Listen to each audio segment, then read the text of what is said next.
Une leçon que j'ai tirée pendant le mois de mai et juin, ces mois, ils ont été horribles. Ils m'ont tout coûté. Ma relation intime, ça m'a coûté ma relation d'associé, ça m'a coûté des clients, et ça aurait pu me coûter des... Les capons sortis de la vapeur, Ops, c'est des menteurs.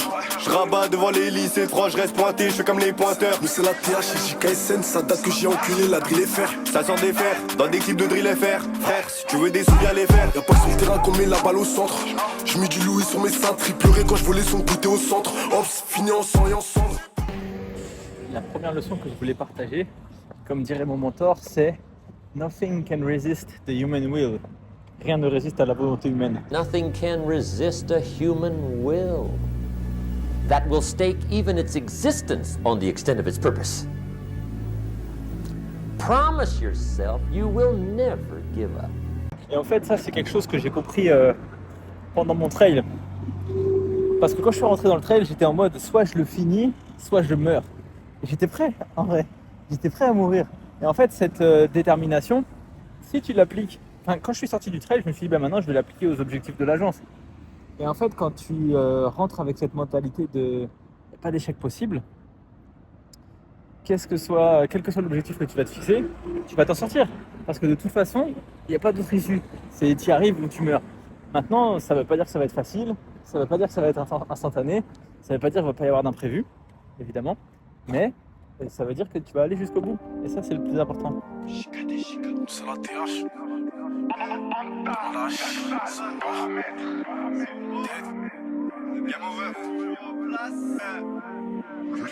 Les capons sortis de la... La deuxième leçon que je voulais partager, c'est qu'en fait, si c'est dur, ça vaut probablement le coup. Dans la vie, on est tous confrontés à des moments qui nous demandent de faire des choix et on a toujours au minimum deux options. La première option, c'est de choisir le chemin facile. Et le chemin facile, il n'exige rien de toi. Et c'est exactement ce qu'il va te donner en retour. Malheureusement, c'est pas en choisissant la facilité qu'on évolue.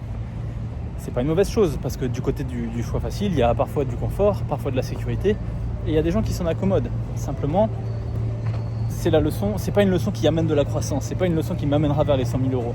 Et c'est pour ça que moi, j'ai décidé de choisir le chemin difficile.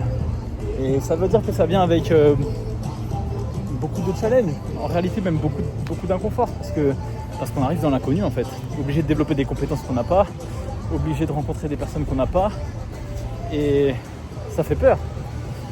Mais en fait, en me baladant le long des quais de Seine, là, je suis à Paris, j'ai lu un panneau, je vais vous le mettre. Et en fait, ce panneau, il explique exactement ça, exactement cette dimension. La peur, fear, elle veut dire deux choses. Tu peux tout oublier et courir, t'en oublies tes responsabilités, t'oublies que t'étais parti sur ce chemin pour une raison, et tu fuis. Et la deuxième chose, c'est de faire face. Faire face et de s'élever. Finalement, c'est ça, c'est cette dichotomie entre le choix facile et le choix qui fait grandir. Je pense que quelle que soit la... Enfin, si vous choisissez un chemin avec de l'ambition, il va falloir accepter d'aller dans la douleur. Et c'est d'ailleurs, je pense, un des parallèles qu'on peut faire avec le reste de cette vidéo, où probablement que je vous ai remis quelques scènes à la salle de sport, parce que je suis content d'avoir repris le sport. Mais en fait, si je vais à la salle de sport et que toutes les séances sont faciles, je vais pas avoir de résultats. Et en fait, il n'y a que la difficulté qui fait progresser. C'est-à-dire que si à aucun moment je mets mes muscles en difficulté, si à aucun moment je pousse jusqu'à ce que mon corps il en puisse plus, mais mon corps il n'a pas de raison d'évoluer. Et c'est pareil ce qui se passe là-dedans. Et c'est la raison pour laquelle je pense qu'avoir la capacité à choisir le chemin difficile, c'est la deuxième leçon qui m'amènera vers les 100 000. Ça rime en plus, ça rime. C'est ton échelle de valeur personnelle. Si tu cherches le confort, si tu cherches la sécurité, si tu cherches à être stable, choisis le chemin facile. Tu vas trouver tout ça. Mais tu ne seras pas en croissance. Tu ne seras pas en développement personnel. Et si ça te convient, ça te convient. Mais comme dirait mon mentor, il dit il n'y a qu'une seule espèce qui ne croit pas, au sens de grandir, au maximum de ses capacités. Et c'est l'être humain. Il explique, il dit, à votre avis, à quel point va grandir un arbre? Et en fait, ce qu'il dit, c'est aussi haut qu'il pourra. Jamais tu vas entendre un arbre. Enfin, jamais un arbre il va se dire ah, là ça suffit, j'ai atteint ma bonne hauteur, je m'arrête là. Non. En fait, tant qu'il aura des ressources, tant qu'il aura de l'espace, il va continuer de grandir. Pas l'être humain. Et je trouve ça dommage. Parce qu'on a tous quelque chose en nous On a tous un potentiel de malade, on peut tous accomplir de grandes choses. Mais en fait, si tu t'arrêtes à la première friction et que tu choisis le chemin facile, tu retournes en arrière et tu n'iras jamais explorer de quoi tu es capable. Et je trouve ça dommage. C'est la TH.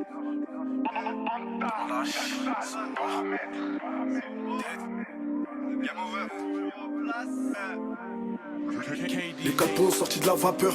Ops, c'est des menteurs. Je rabats devant les lycées 3, je reste pointé, je fais comme les pointeurs.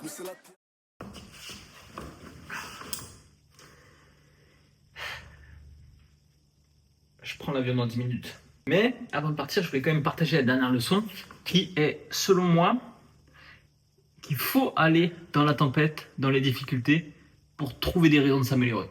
En fait, l'adversité, je pense vraiment que c'est ce qui permet de te révéler.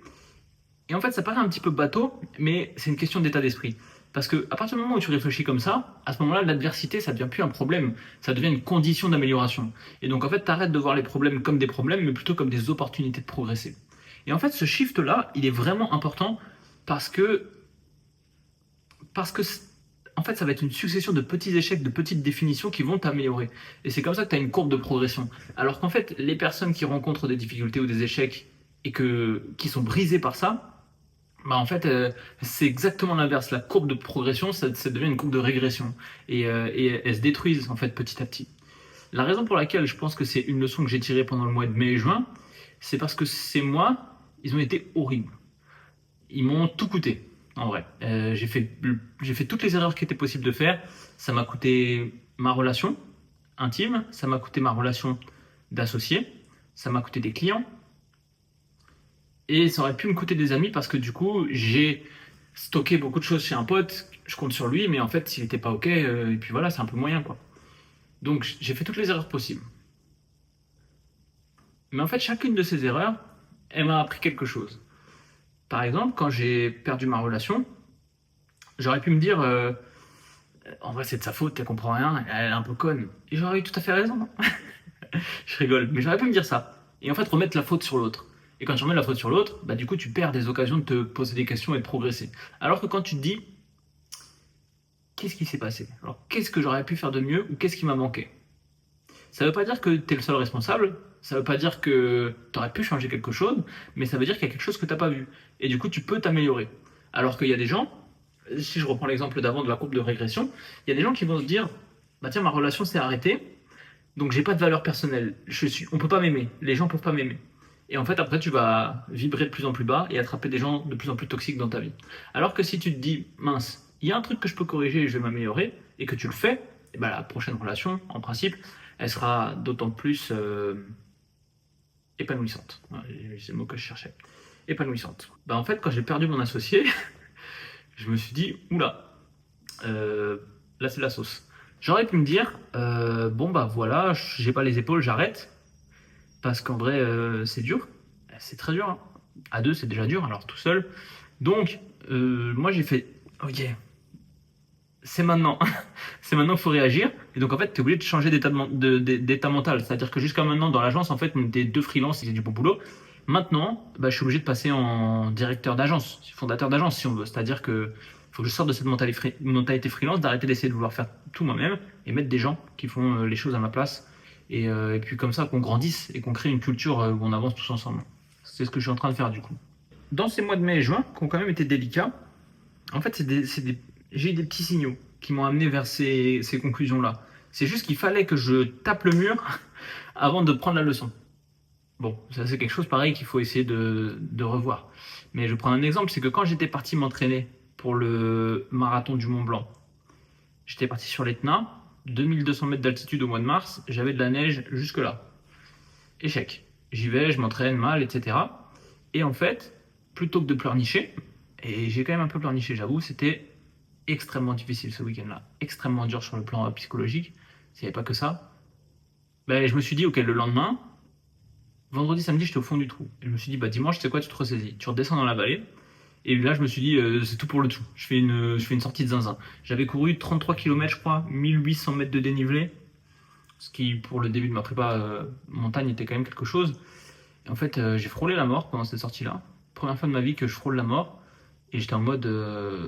en fait, la leçon, elle est là. C'est-à-dire que comme je le disais, les échecs du vendredi et du samedi, ça m'a pas empêché d'aller m'entraîner le dimanche. Frôler la mort le dimanche, ça m'a pas empêché 3 semaines plus tard même d'aller dans les Pyrénées et de retourner m'entraîner, puis d'aller dans les Alpes et de retourner m'entraîner. Prends la leçon, applique-la pour la suite et va jusqu'au bout de ta mission. Et en fait, tant que tu as cette mentalité-là, ta mission, tu vas finir par l'avoir. Peut-être que tu vas aller sur échec, sur échec, sur échec, sur échec, sur échec. Mais si tu vois justement ces échecs comme des opportunités d'apprentissage, qu'est-ce qui va t'empêcher d'aller à ton objectif? Moi, l'objectif, du coup, c'était de faire 100 000 euros par mois en 2026. J'ai revu l'objectif pour la simple et bonne raison que c'est pas viable. C'est-à-dire que faire 100 000 euros pour faire 100 000 euros, si tu épuises tes équipes, tu rends tes clients mécontents et toi tu t'épuises aussi, à quoi bon? Donc en fait, je suis plutôt dans l'optique de créer le système qui va me permettre de supporter 100 000 euros de chiffre d'affaires en 2027. De toute façon, on est là pour le long terme, chaque chose en son temps. Donc, on step back, on prend son temps, on continue d'avancer. C'était les 3 leçons qui vont m'amener vers les 100 000 euros. Donc, un petit récap pour ceux du fond de la classe qui n'ont pas écouté. La première, c'est qu'il n'y a rien qui peut résister à la volonté humaine. Si tu as envie de faire quelque chose, si tu es prêt à mourir pour cette chose, alors tu vas y arriver. C'est d'ailleurs, je pense à une des leçons. Ça me fait penser à une image de Andy quelque chose, là, le mec qui vend des voitures en criant sur tout le monde, le chauve musclé, là, l'américain. À un moment, il portait un t-shirt, j'avais pris une capture d'écran dans une de ses stories, c'était écrit « Est-ce que tu penses que tu vas gagner en donnant 70% de ce que tu as face à un mec qui est prêt à mourir pour l'objectif ?» Bah voilà, toi tu as plutôt envie d'être le deuxième mec. La deuxième leçon, du coup, c'était que si c'est difficile, ça vaut probablement le coup. Qu'il ne faut pas avoir peur de prendre le chemin difficile, qu'il ne faut pas avoir peur de faire les choix qui ont l'air inconfortables, parce que c'est de l'autre côté de l'inconfort que se cache la progression. Alors si tu es une personne qui a envie de progresser, tu vas devoir prendre le chemin difficile. Si tu es une personne qui a besoin de confort, reste avec tes choix. Et la troisième, qui était évidemment d'avoir besoin de la difficulté pour progresser. C'est pas tout à fait la même chose que d'aller chercher le chemin difficile. C'est-à-dire que chercher le chemin difficile, c'est une mentalité.